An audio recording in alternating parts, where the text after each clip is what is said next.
In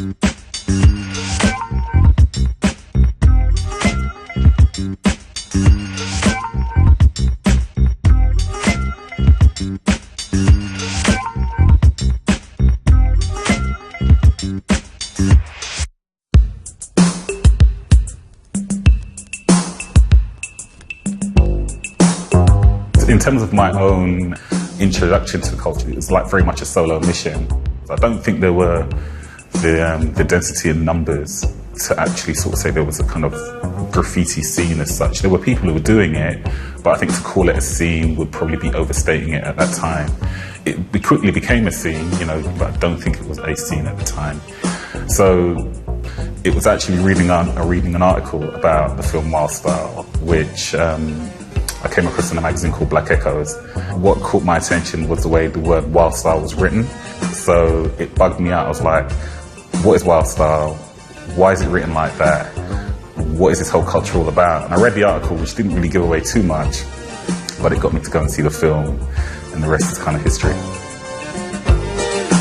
There was a club called the Dugout Club, and there was some guys called the Wild Bunch. I started going to those nights and hanging out. I was very aware of the graffiti art scene, but only through very sort of like intermittent sort of like mediums, like watching Futura 2000 on the Radio Clash video, and then the Buffalo Girls video. So I used to watch all the early MTV videos and see stuff.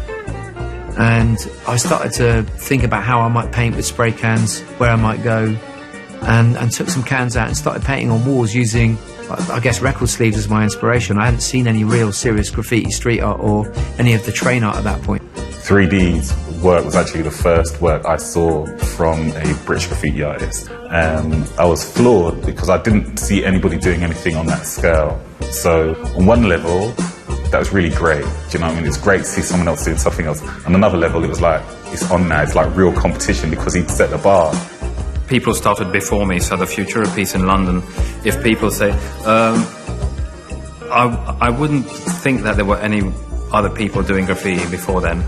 And I think the Futura piece between Westbourne Park and Ladbroke Grove was before the New York City rap tour, and that would probably place it as the first piece. And you haven't had someone to physically show you how to do it, but you can kind of touch it and you kind of, I don't know, you feel an energy coming off of it. That was an amazing thing to, to have seen, you know, like, I don't even, I got lots of my stuff stolen, you know, so I don't even know if I took photos of it. Then you were just there for a good while, just staring at it. I think Futura was the first artist that I was very aware of before Wild Style came out, and then that whole world opened out. The two things that changed that were Wild Style and the Subway Art Book, because the Subway Art Book became a kind of, you know, a kind of encyclopedia for all the artists, a textbook really to how to paint, which artists were the best painters or which work inspired you. And it completely changed the whole aspect of what it meant to go out with a spray can, because you had not only new information, but you had something to work towards to try and be as good as. Stop fucking around and be a man. Having taken a punt and sort of seeing this article and then going to see this film, at the end of the film, so I'm blown away. I come downstairs and there's like an after party and there's Fab Five Freddy standing in the corner, and the guy comes up to me and he's like, you know, what are you doing now? And I'm like, well, you know, the film's over, I'm getting ready to go home. So at this point, you know, my cultural existence was like Northwest London and the West End. I didn't really understand, you know, I didn't know what Covent Garden was. I was like a naive kid. I said, okay, well, why not? I was thinking, what the hell am I doing going to a place at 11:30 at night, 12 o'clock, and I have no idea of what I'm going to see. But what I saw there kind of changed the game. Wild Style was shown in Bristol in '83 at a place called the Cube Cinema on King Square, and 3D at the time was painting live, so that was one of the first times we saw graffiti then. And I'd say Wild Style, there was a program on Arena called Hip Hop History which showed graffiti as well, but definitely Wild Style and Subway Art, those two things together combined all came at around the same time, and that's what launched it for us. If you got breakdance and Beat Street as a first thing, it was a bit kind of off-putting, you know. And then you got Wild Style, they go, oh right, okay, now we're going back into the roots of the thing, you know. And like, so all the jams at the Dixie with its red light, you know, and the music and everything.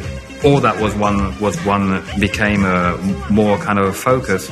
But I think Subway Art had been the biggest vehicle for us who were into writing back then. The work that we saw was amazing, but also there was so much history attached to the New York tradition that we were very conscious of the fact that we weren't from New York, and any attempt to sort of try and emulate that or copy it would have just been embarrassing.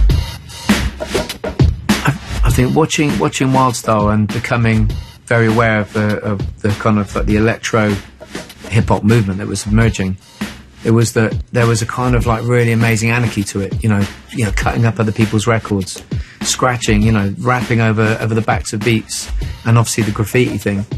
And it had a sort of a kind of post-punk, kind of spirit to it. And a lot of us that come from that era of being punks as younger sort of youths were very drawn to it. Even though the actual environment in which you're watching this take place, New York City, was so different from Bristol, you totally understood the spirit in which the music and the art was created. And then the club thing, the hip-hop thing that was happening at the clubs was the next stage of that journey for me. And the ability to then paint as well, be a part of something which was about music and art at the same time, was really the thing that I was drawn to. And it's the thing that set up the band. It's the thing that, we named the band after a piece of graffiti art by Brim on the side of a building in Bristol called Trinity Hall, where we did a sound system party, and then the police busted it, and he written Underground Massive Attack, and we adopted that. I adopted it as a sort of idea for a record label we had initially, and then we took it on as the band name. And the whole thing from the Wild Bunch to Massive Attack was totally interconnected through music, DJing, graffiti art and rap.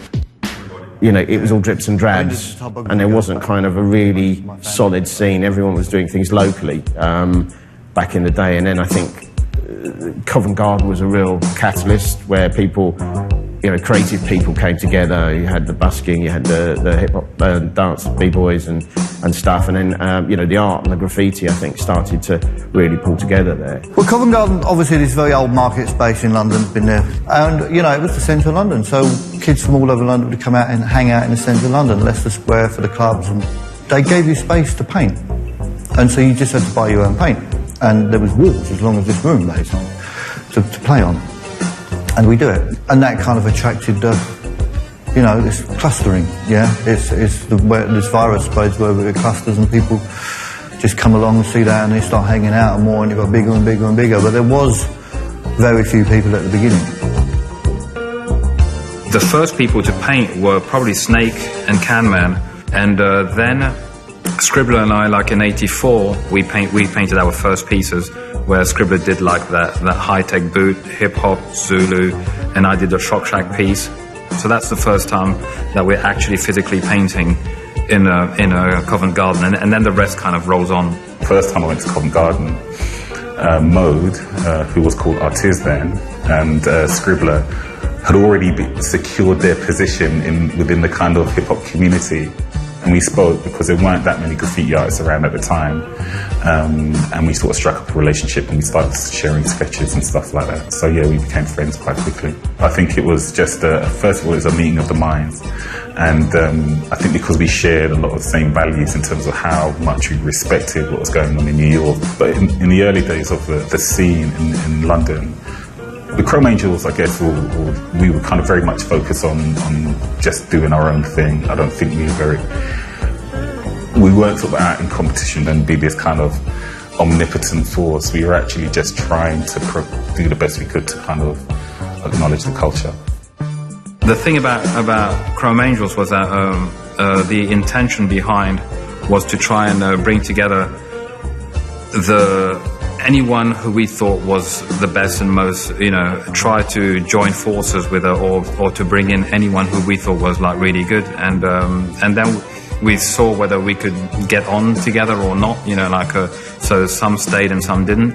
We would just influence each other and inspire each other. So this very short period of intense exchange made Pride, Zaki and Scribbler especially progress very, very quickly.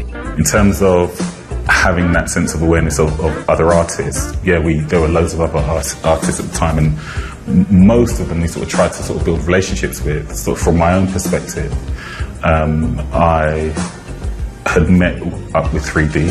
I'd gone to Bristol and hung out a little bit with the Wild Bunch. So that was quite an interesting time. I'm not quite sure how I had got to Bristol, and I think it may have been through an invitation to come and paint with 3D. 3D, in terms of Bristol's history, was probably about a year or two ahead of most other people. So I think that the next generation was like myself and Nick Walker and a few other guys painting around Bristol. So he was definitely a year or two ahead before everyone else. We did a show in Bristol in 1985 at a gallery called the Arnolfini, that I believe it may have been the first sort of European show featuring British graffiti artists at the time. And it became a bit of a magnet in the sense that a lot of people visited, not just from the UK, but from different parts of the world. And that's how I met the TAT crew, TAT, Brim, Bio, T-Kid Nicer, Vulcan. And it's also how I met Goldie. So we met at this kind of, this gallery, had put on some event where we played some music and we all met. And we then were invited to do a show in Wolverhampton and take part in a film called Bombing. What is this thing called bombing? Bombing? Yo, Prince, who phone girl on what bombing is? Yeah, you want me to get flip on the word bombing? Turn the word bombing to a beautiful sound. Watching Brim paint, because this is the first time you're actually painting next to a New Yorker, and watching the level of technique was the thing that showed you just how far away you were from,